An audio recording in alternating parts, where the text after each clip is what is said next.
大家好，欢迎收看一点酷二，这是一个由性神学社制作的节目。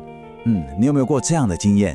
就是在跨入一个理应充满和平、充满爱的神圣空间之前，你却必须先在街角停下脚步，深呼吸，擦一擦手心的冷汗，甚至在脑海里快速启动一套自我防御机制。对很多人来说，走进教堂是寻求平静，但对另一学员而言，这其实是一种近乎生存本能的创伤警觉。今天我们就要透过文献跟真实的故事，来看看为什么自我防卫竟然成了许多酷尔信徒的属灵日常。好，那我们就直接切入正题吧，来听听这句有点残酷的话。像你这样的人，他们真的会让你进去吗？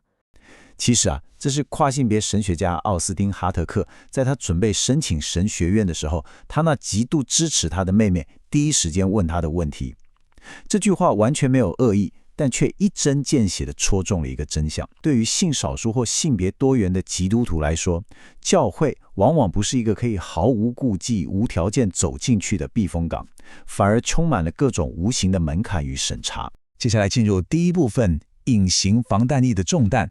在我们华人这种特别看重面子和家庭和谐的文化里，酷儿信徒面临的压力往往是隐性，但却让人喘不过气的。为了一直留在自己真实的信仰圈和家族里，很多人根本是被迫穿上了一件隐形防弹衣。有一个真实案例主角叫明浩，他是一位动过性别重置手术的跨性别男性，而且父母都还是传统教会的资深同工。为了顾全家人的面子，他每个礼拜天去教会都会面临一场洗手间战役这真的是一个让人极度焦虑的无解选择。走进男厕，随时可能被长辈认出来，引发家庭大地震。那走进女厕呢？他现在阳刚的外表绝对会吓到别人，甚至被投诉。为了避开这个地雷，你猜他怎么做？他选择在聚会前3个小时滴水不沾。如果真的忍不住，他必须硬撑着走到2个街区外的便利商店。教会本来是遇见神的地方，但在明浩眼里却变成了一个需要步步为营的雷区。现在关于这个现象，我觉得非常值得探讨的是社会学里的一个概念——圆形监狱。用这个词来形容香港前敬拜队领袖辛婷的故事，真的是再贴切不过了。当他跟女友的关系传开后，教会并没有直接开除他，反而是用一种非常温柔的口吻建议他暂停服事，专心寻求医治。但从那之后呢，他就被放到了一个无死角的爱心雷达之下。他跟谁坐在一起，他在社群媒体发了什么，甚至只是去剪个短头发，都会被私下关切。这种打着爱的名义进行的温柔监视，说穿了就是剥夺了他的自主权。这种密不透风的压力，让辛婷患上了严重的焦虑症。每到礼拜天早上，他甚至会无法控制的干呕。为了生存，他的防弹衣就是把自己伪装成一个符合大家期待的乖巧悔改者。这就带我们来到第2部分，系统性的少数压力。听到这里，我真的想问问大家，你觉得这只是1-2个人运气不好遇到的个别创伤，还是这其实是一部巨大的机器在运作下必然产生的结果？当我们把视角拉高到系统层面来看，这种压力其实是体制制造出来的。有些机构为了保护传统价值，会推动排他性政策，或是引进一些过时的转化理论。当讲台上不断强化这些论述，在心理学上这就构成了所谓的少数压力。这不是说谁比较脆弱这是一种慢性的精神创伤，是因为边缘化群体长期活在一个充满敌意、排斥，而且随时觉得会被拒绝的环境里，一点一滴累积出来的。当教会的教导或制度无意间成了制造恐惧的机器，那些带着伤口来寻求安慰的人，迎面撞上的就不是恩典，而是系统性的隐性敌意。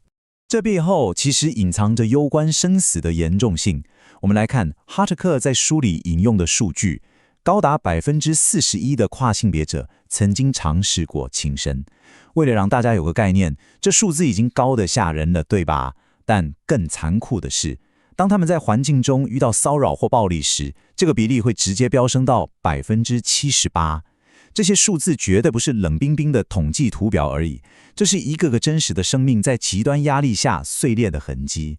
当某些教条在无意间把人推向忧郁或绝望边缘时，我们真的必须正视这背后的生命代价。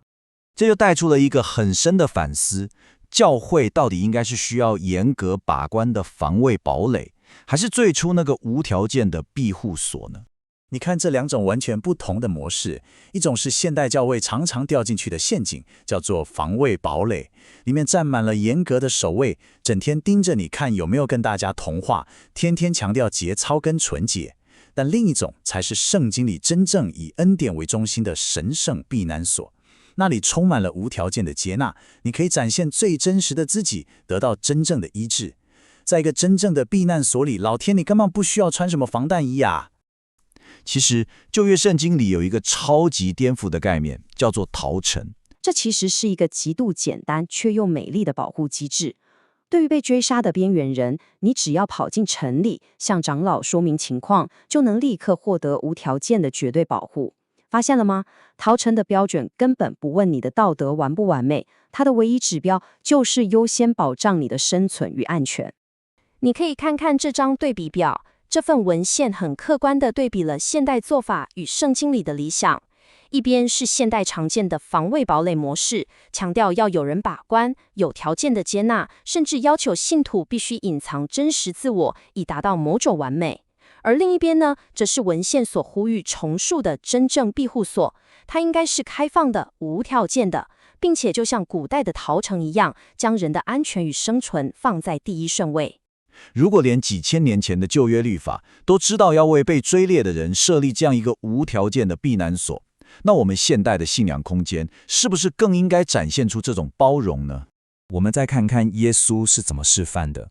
那时候的圣殿门槛超高，防卫机制超级严格，一堆被认为不洁净的人根本进不去。但耶稣呢，他直接把这个门槛给拆了。他主动走出大堂，去摸麻风病人，跟那些被社会看不起的人坐在一起吃饭。他从来没有对这些边缘人说：“你必须先把自己修好，达到我的标准，我才让你过来。”完全没有。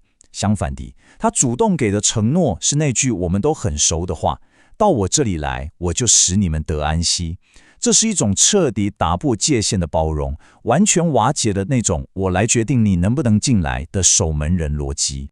所以最核心的重点是，信仰承诺给我们的从来都不是一个要你穿着防弹衣经过层层安检才能进去的堡垒，它应该是一片青草地，让累的人可以休息，让受伤的人可以安心流泪，让每个人都能用最真实的样子被温柔接纳。明浩为此不敢喝水，心婷焦虑到干呕，这些真实的痛楚都在提醒我们，是时候把那件沉重的防弹衣脱下来了。那么我们到底是要继续供奉防卫堡垒，还是还原为恩典的避难所？这个问题就留给大家在心里慢慢沉淀了。最后多谢观众支持，希望观众能 subscribe 和 like。如果对于本集内容有任何想法和想讨论的问题，欢迎留言。我们下次见。